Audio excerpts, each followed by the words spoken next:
মোহাম্মদপুর, আদাবর ও শেরেবাংলা নগর এলাকার একাংশ নিয়ে গঠিত হওয়া ঢাকা ১৩ আসন এখন রাজনীতির মঞ্চের হট টপিক।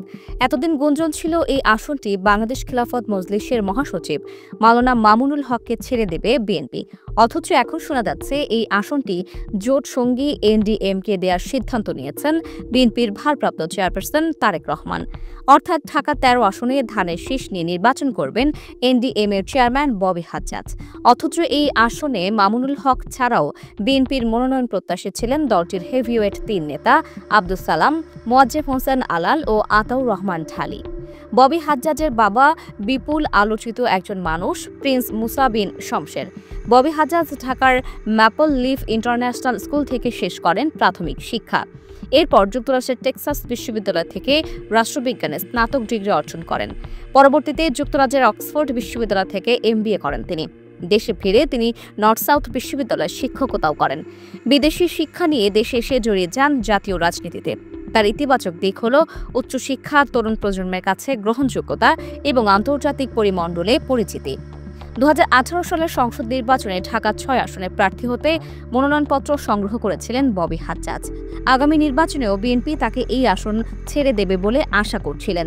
তবে বিএনপির অভ্যন্তরীণ মনোনয়ন লড়াইয়ের কারণে জোটের সমীকরণও পাল্টে যাচ্ছে।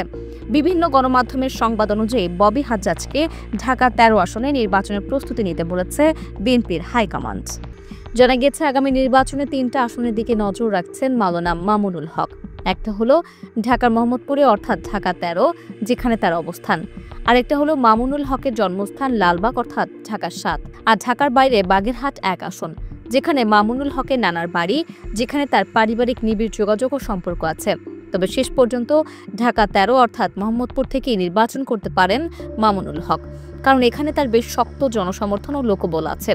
আছে বেশ বড় সংখ্যার রিজার্ভ ফোর্স, যারা নির্বাচনে মামুনুল হকের হয়ে ক্যাম্পেইন করতে পারবেন। শোনা যাচ্ছে বিএনপি মামুনুল হককে মোহাম্মদপুরের আসনটি ছাড়তে পারে। এমন গুঞ্জনও আছে সরকার এলে তাকে কোনো দায়িত্ব দেওয়া হতে পারে। এরকম কোনো প্রস্তাব পেয়েছেন কিনা এমন প্রশ্নের জবাবে মামুনুল হক বলেন, না, এই ধরনের আনুষ্ঠানিক কোনো আলোচনায় আমরা বিএনপির সঙ্গে যাইনি এখনো। এমনিতে লোকমুখে এ ধরনের কথা শুনি এবং বিএনপির আগ্রহ আছে তা বুঝি যে ব্যক্তি হিসেবে কোথাও কোনো আসনে ছাড় দেওয়ার একটা আগ্রহ বিএনপির আছে।